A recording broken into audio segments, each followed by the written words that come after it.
I met someone, a guy who pretended to be a friend for me, and Mm, because I was so vulnerable, he started to manipulate me into believing things about myself that weren't true, and that went for about 7 years. And mm, yeah, so be yeah. very, very mindful, because someone who really wants your best, they are never going to manipulate you. They are never going to try to shame you or blame you when you don't do what they want you to do. So they are always going to encourage you and tell you, of course, the truth if they see something, but not in a way that's trying to destroy your self-confidence. They're going to do it in Right. a way that's kind and supportive.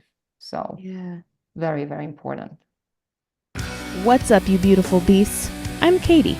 I'm on a mission to help humans become the best possible versions of themselves and to strive for overall health, mental health, emotional health, physical health, all of the healths, without ever having to step on a scale.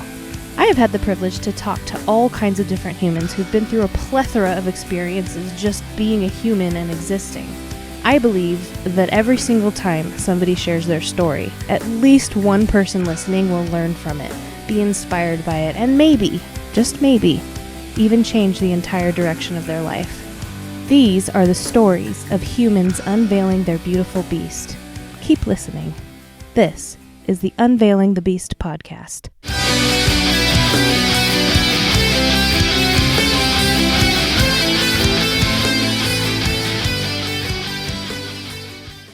So awesome. Welcome to the show. Thank you. It's good to be here. And you look Yeah, amazing. I love thank your, you. yeah. Thank you. So, how are you? Can you tell me a little bit about who you are and why you think you are who you are? Oh, I guess, oh, wow. Okay. So, I guess I'm like everybody else. I know this might sound cliche, but I really believe this is the case for most of us. I think we are all here as, like souls in these bodies, Yeah. having an experience here on earth and trying to, do the best we can in every moment. And I guess we reach at a point in time where we kind of start questioning who we are, why we are the way we are, why we make certain choices, and why we make certain decisions. And there's something like a little voice there beckoning us, telling us, hey, you're actually more than this, and you're not actually this. You're not the person who is struggling with the past. You're not the person who's struggling with the trauma. You're not the person struggling with addiction. You're not the person struggling with low self-confidence. You're actually something way bigger. And this bigger you, which is your soul, which is your essence coming from the creator, is there to waiting to be expressed. So uh, I'm on this journey still, and we all are. But in real life, I mean, in my daily day-to-day life, I'm an author. I'm a daughter. I'm a friend. I'm a coach. So I'm all these things. But these are just Mm. labels. Right. Yeah. Yeah. I love what you said in the beginning because the whole concept of unveiling the beast. Mm-hmm. My business is Beautiful Beast Within Yeah. Studios, and that's the beast. That's Mm-hmm. the beautiful beast is like Mm-hmm. unveiling all the layers of everything we've learned, Yeah. and just the beast is like the real you. And that's who we're trying to find is right is like our true authentic selves. So, Yeah, and when you think that you say beast, it's first it can sound like, oh, beast is something bad, but it's not. mhm. When I watch your interviews, and when I saw the title of the show, I think to me the beast is this wild woman or this wild Mhm. man, the untamed, the undomesticated self Yes. that's Yeah. so free and that's so capable of enjoying life and basically manifesting things that are in alignment with the desire of our heart. So Yeah. yeah.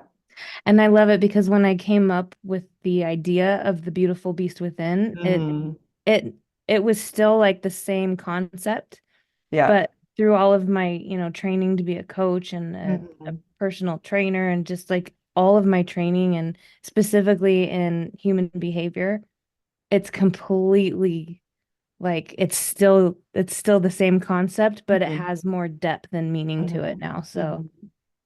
yeah, Yeah. love it. Yeah.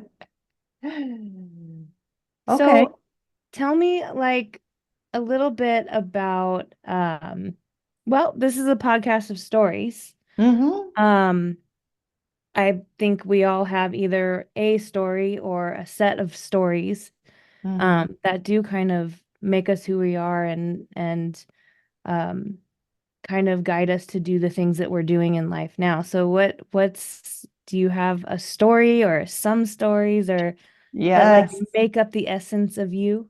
Yeah, I think, I would say I would have, I think everything starts in childhood. I think everybody, is somehow Mhm. aware of this right now.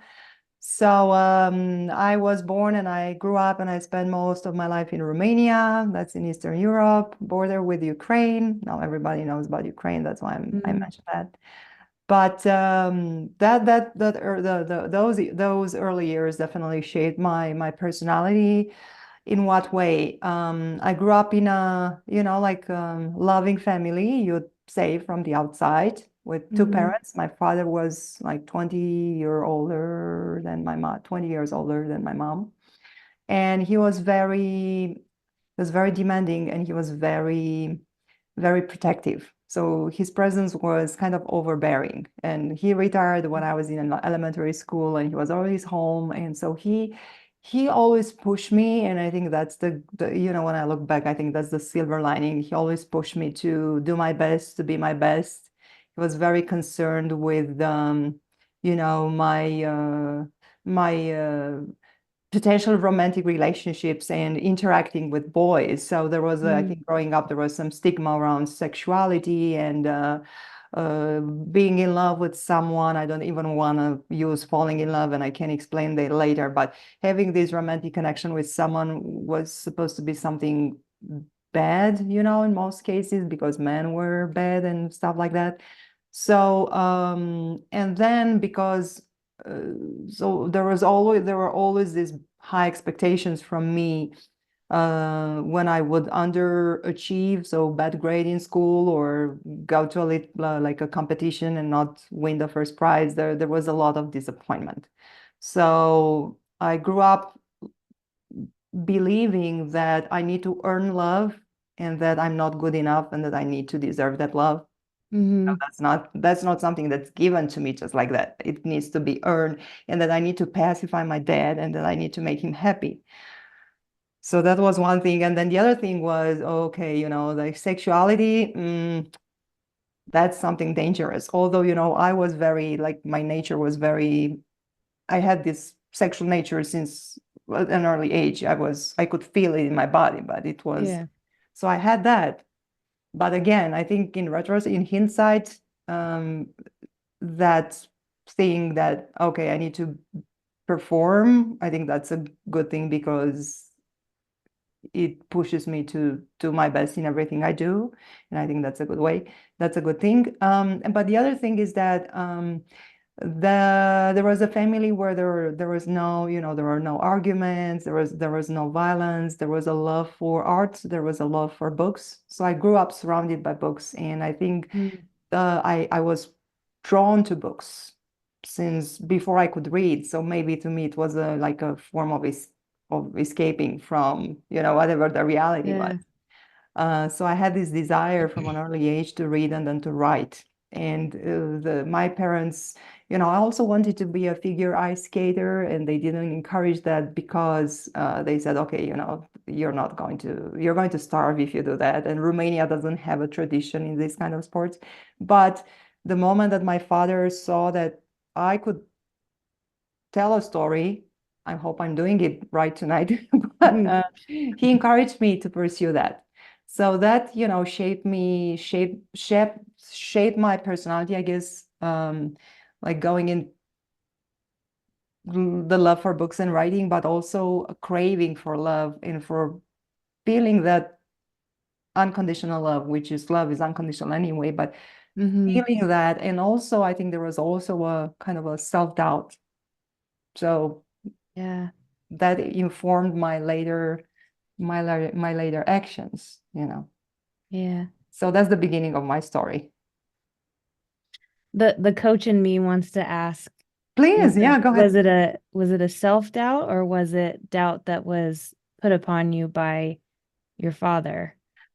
I think, I was interpreting, because I was supposed that, so the expectation for me was to always perform and, win prizes and all Yeah. that. And when I wouldn't do it, um, that was a bad thing. So it didn't go like, oh, that's fine, you did well, you tried. It was like, oh, it was a big, like it was like a Yeah. tragedy.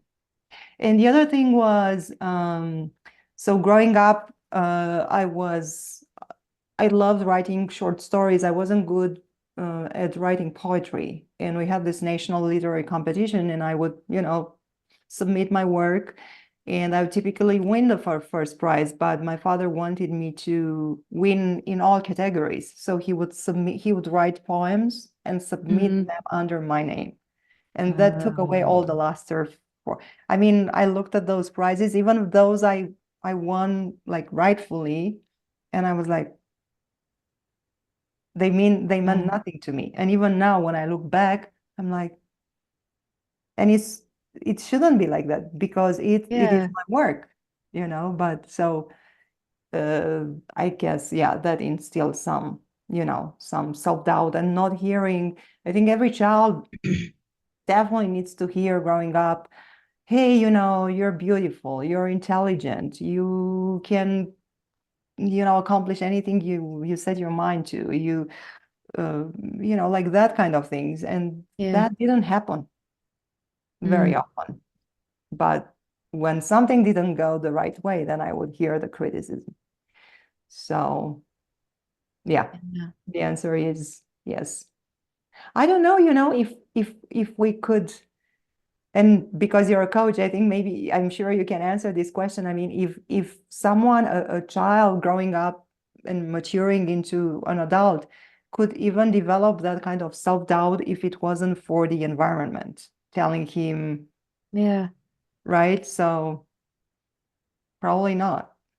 Yeah, I don't even know if it's in our nature to have Mhm. self-doubt. I Yeah, mean, yeah, when we come out, we're very intuitive yeah, beings yeah. and like even down to like I'm in the health arena and Mhm, I talk about intuitive eating a lot because we're mhm. born intuitive eaters Yeah.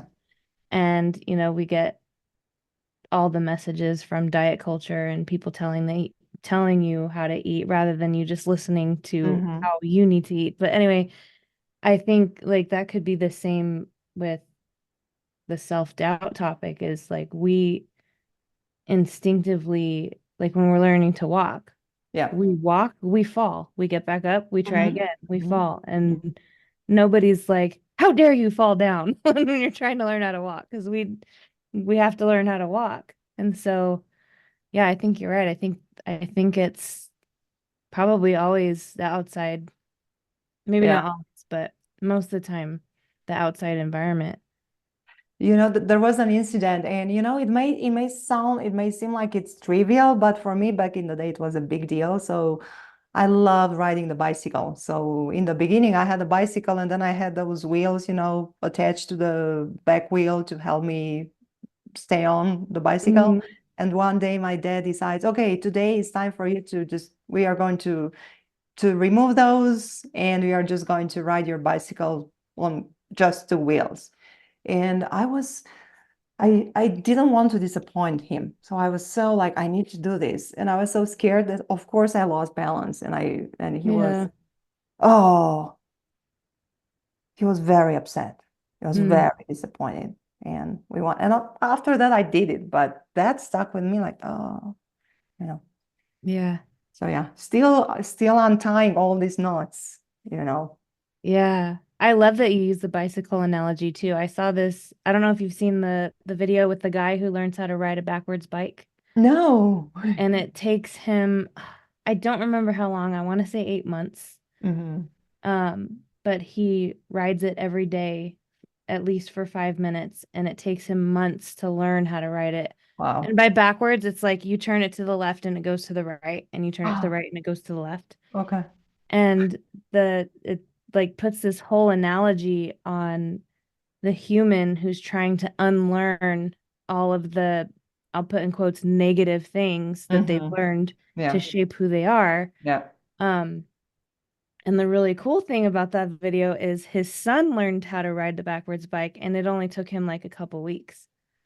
And it was like, this is really cool. Like when applied to human behavior Hmm. and psychology, it's crazy. For Yep. the listeners, I'll put that the link to Yep. that video in the show notes. It's a really cool video. And I would want us to, because we are talking about this, how the environment influences our personality and especially what we believe about ourselves, the beliefs we hold Mm, about ourselves. Be very, very careful about the people who are in your whom you let close to you, close to your heart and in your inner circle, because especially when you feel vulnerable, mm, because that thing can like definitely destroy a person. My father passed away when I was 22, when I was kind of, you know, it took me by surprise, me and my mom, we didn't expect that. And I felt like kind of lost. And I met someone, a guy who pretended to be a friend for me, and mm, because I was so vulnerable, he started to manipulate me into believing things about myself that weren't true, and that went for about 7 years. And mm. yeah, so be Yeah, very, very mindful, because someone who really wants your best, they are never going to manipulate you. They are never going to try to shame you or blame you when you don't do what they want you to do. So they are always going to encourage you and tell you, of course, the truth if they see something, but not in a way that's trying to destroy your self-confidence. They're going to do it in right. a way that's kind and supportive. So Yeah. very, very important. So, was there a time in your life that kind of, um, I want to say, like changed your mind or had you go, oh, like this person, being your father, is kind of encouraging the non-encouraging? Am I saying that right? Do you know what I'm trying to say? Like, was there a point where you're like, oh, I don't have to be who he wants me to be. I can be me. I always had a rebel streak, even Mhm. back then. And at some point, so as I mentioned, I was writing. I finished my first novel. I finished writing my first novel when I was 15. He tried to get it published back in Romania, but that didn't work out. And from that moment on, I just couldn't write for a long time. I Mm, put writing aside and I pursued. I became a radio, so I pursued other things. I don't think I ever wanted to consciously be the person my father wanted me to be. I kind of always listen to my heart to some degree. mhm. Um, but I know that I think what I really I wanted to have his approval. I think I wanted to feel loved the way I needed to feel loved, because I don't want to, badmouth him. He did Right. he would have like jumped in front of a car from me. I mean, that was but he showed the love. He gave me like a lot of tough love. Yeah. And that lately that showed up in some of my romantic relationship, because I kind of follow the same pattern with men. Mm. I love that you mentioned that because so much of the time, like even if parents are doing things, I'll use quotes again, the wrong way, Hmm. most most parents, I would say, are doing what they think is Yeah, the right thing for their yeah, child. yeah. Um, my coach, he always says, uh, in one way or another, we're gonna fuck up our kids. All we can do is offer to pay for their therapy. Yeah. Yeah. Yeah. But I think for the most part, we're just trying to do the best The that we best. Yeah. think, the best we know how for our Yeah. kids. Yeah. And not And always. There's parents that just don't give a crap, but yeah, true. I think that's more rare. Yeah. Yeah. But then that's very important to process this because I think many people go through life without really processing these emotions and these feelings. Mm, And I think it's important once once you become of age and probably even later, because that would be too early, like in your 20s, you won't think about that. But maybe, when you are in your 30s, to start looking at your relationship with your parents and forgive and yeah. understand, just as you said, they did the best they could, and take Hmm. the I think, Debbie Ford, she was talking about how to find the silver lining, or the opportunity in every situation. And you can look at the situation with your parents and see how that shaped you in the person that you are. Maybe, it helped you build resilience, it helped you build this desire to always give your best. It help you to find to look for ways to empower yourself. So all these things, they shaped you into who you are.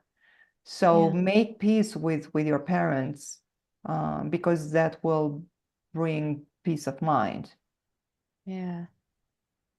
I saw I my relationship with my mom has changed recently. We're like closer than we've ever been in a long Mm, time. And one of the reasons I think is, I mean, my human behavior training that I've gotten over this last year. And also I saw this like a quote card, and it said, "Give your mom some grace. It's her first time living too." And I mm, went, "Oh."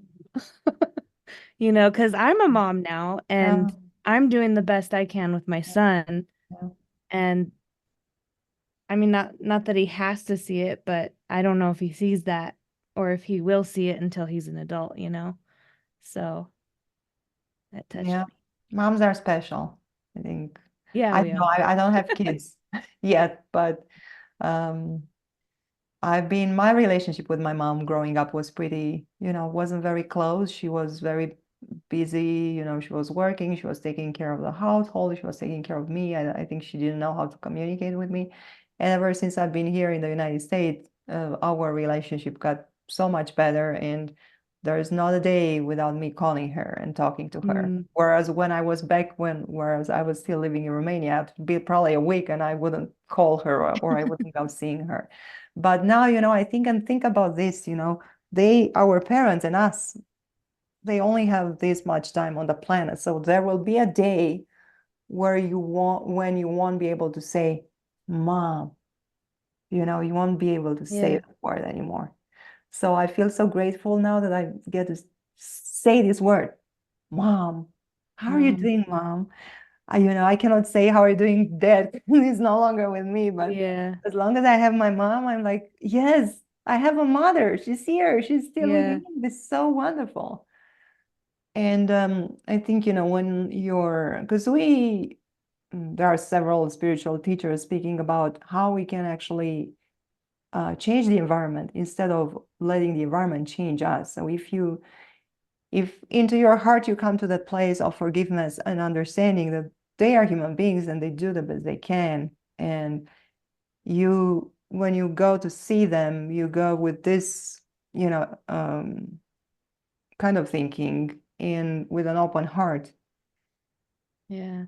their attitude will shift probably, and I'm sure most of them, they deep down their hearts, they would love to be able to have that kind of connection with their children, because it's very unique. It's a different kind of love that cannot be replicated by any other type of love, Yeah. the relationship between a parent and a child. Speaking from listening to what my mom is saying, because again, I haven't had it yet, but yeah, Yeah. you're a mother, so you can tell. Yeah. I Yeah. mean, I love my son.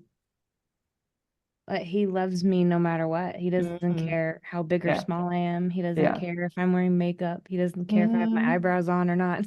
Yeah. You Yeah. know, he doesn't care. Yeah. I'm his mommy. Yes. I'm still mommy. Yes. I'm worried about the day when I just become mom. Well, probably this will Yeah. be further on, but yeah. So Yeah. yeah, enjoy as you know being able to say mom and dad because that is Yeah. not forever. So yeah, it's precious. Yeah. So I want to just like kind of sort of change the subject a little Mhm. bit just because I'm curious what kind of coach you are. Well, I've studied NLP, so I'm really interested in the how the mind works because I think if we don't rewire our circuits here in the brain, um, the brain needs to be able to communicate with the heart and Mm-hmm. translate the wisdom and be able to act upon that wisdom. So I think we need to change some wiring here. So that's what I've been doing. So kind of a transformational coaching. But my and then I've studied, like Reiki and some different spiritual practices. So I think we need to focus on both the mind and the soul Mm-hmm. at the same time and Yeah.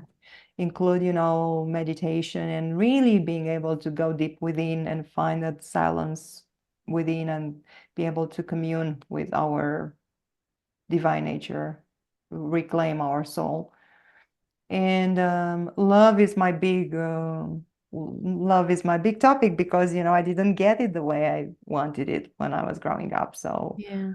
um, I think people need to understand that love is already in us as our nature and Mm-hmm. find it there, and then it will just you will just attract whatever you want, the partner or the job, the circumstances. I love that. Yeah, I'm also trained partially in NLP. Hmm. And I was saying I'm in the health field, but it's more like trying to reconnect the mind and body Yeah. because it's Yeah. like in the world and culture and all that we live in, it's separated. Hmm. Like everybody's saying, this is what you have to do for your body. It's like, Yeah. no. No. And the one size fits all. I said recently, I'm like, the one size fits all thing that you're looking for doesn't fit anyone. True. So True. it's like it's so individualized and independent, and love is even part of health. Yes, a big part. Relationships. Hmm. Yeah. Yeah. Whether it's romantic relationships or friendships or, Mhm. your relationship with your parents, it's all part of keeping us healthy and alive because we're humans and we just crave the Yeah. human connection. Yeah. So, Can I share a quick story about the body? sure. So yeah, I'm so glad you mentioned that because yeah, the body is so wise. It's such a wise costume, for our soul, such a wise vehicle. And the body all the time, how they say that every discomfort in the body is connected to an emotion. Every organ stores different types of emotion, but also the body can indicate you. It's a very accurate instrument to to check when you want to make a decision. So, for example, I'm here in Sedona. I used to live in Orange County, California. I still have friends there. They are like my soul family. So I don't have a problem driving like 500 miles going in one day from Sedona to Orange County. I've done this Mm, many, many times. So no problem driving. But like 2 weeks ago, I was supposed to go to an event in Scottsdale, so it's about an hour and a half from Sedona. It's not a big drive, and the event was on Tuesday. But I thought, okay, I should go on Monday, stay overnight, so I wouldn't have to leave here at 5 a.m. And I remember that Monday morning, I woke up. I have my little routine. I did my meditation, and then I said, okay, let's pack for just one day, and my body was like so tense. I felt nauseous. It was, don't go, don't go. mm, Not supposed to be on the road. Don't go. And it was a free event for speakers. I'm also, doing public speaking, so I was interested in that.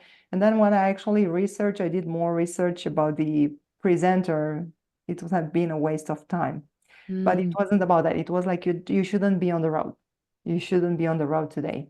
So the body, and if you feel that in your body, it's not like you're crazy. It's not like it's just your body trying to protect you from doing something that might harm you.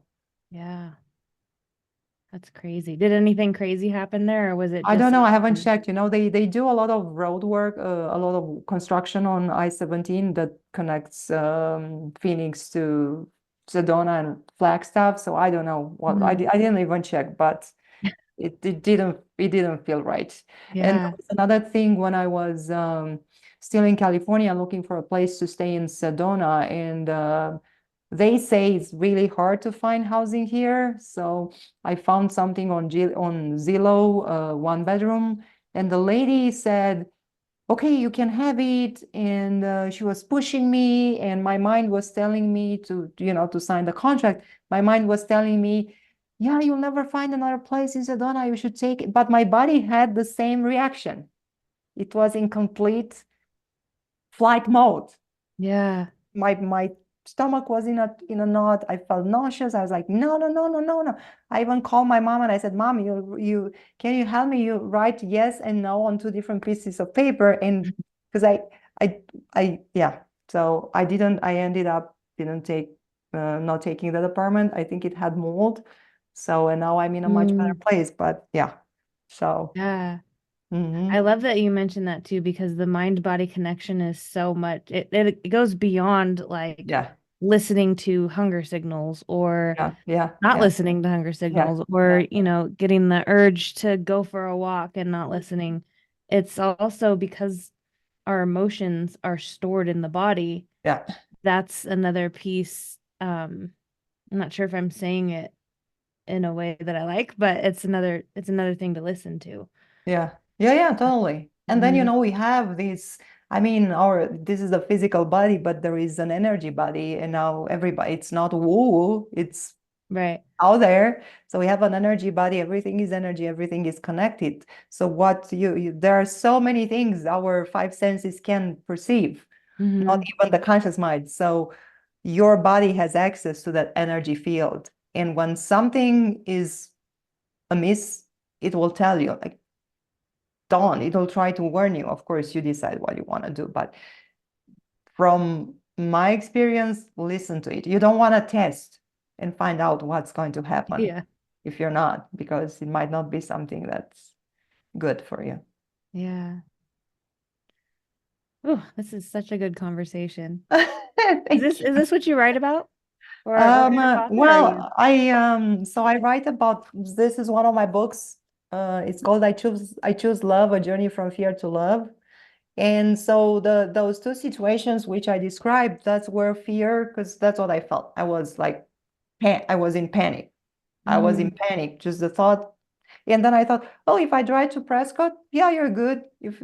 Yeah, but don't go there. So sometimes, fear is a good messenger that can to keep you safe, but most of the time we live in this learned fear. I'm not, and I think that mm, this fear that I'm not good enough, I'm going to get rejected, I'm not fitting in, all this fear, that learned fear. And then, oh, the economy is bad, I'm going to lose my job. All these people worry all the time. I have a friend, and she worries all the time. So she worries about something, then that gets solved, and then she finds something else to worry about. So that's a type of mm. fear. And I think we Yeah. live in fear most of the time.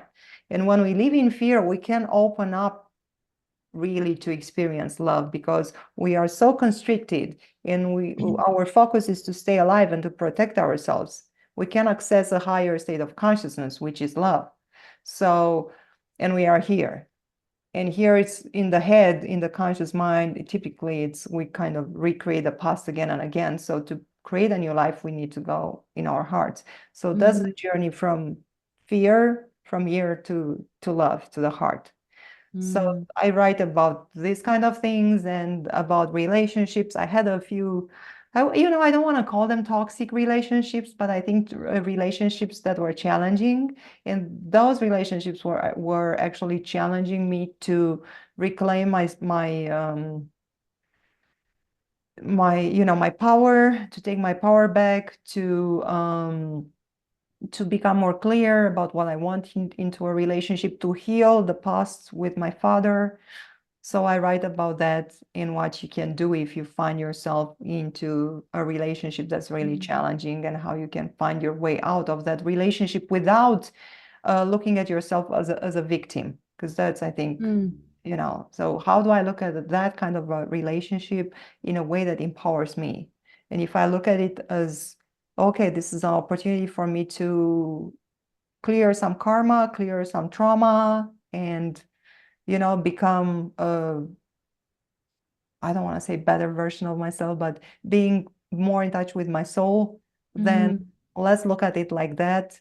And let's either maybe find a way to work things out with the partner, but if he's not or she's not open to it, just go your own way. And then I also write, I write fiction. I started out as a fiction author, so I have a trilogy. It's called My Life on Tender, which was inspired partially by, the fact that, as I said, I left Romania. I lived in Dublin, Ireland for a little while, and then I came here, and I didn't know people.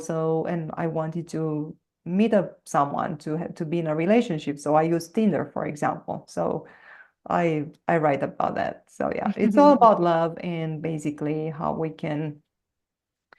can we find it within us? That's the whole idea.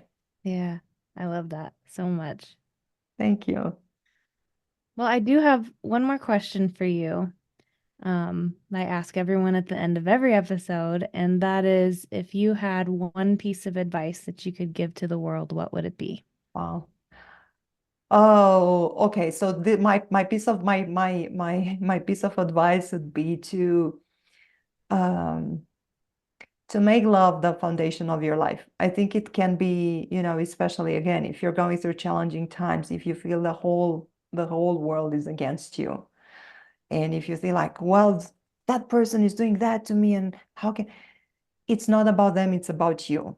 And it's about finding your inner peace and finding harmony within yourself. And that's where love comes in.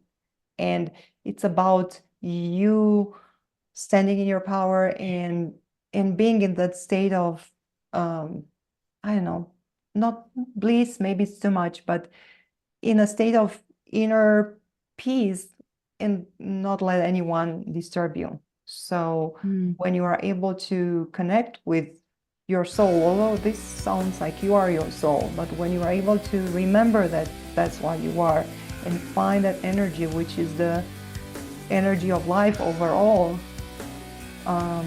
you will find that life starts to flow easier, and that love reflects back at you. So you won't attract experience, that you attract to learn some things the hard way. Maybe you can learn some things the easier way. I like to say love is your superpower, so you might want to contemplate that.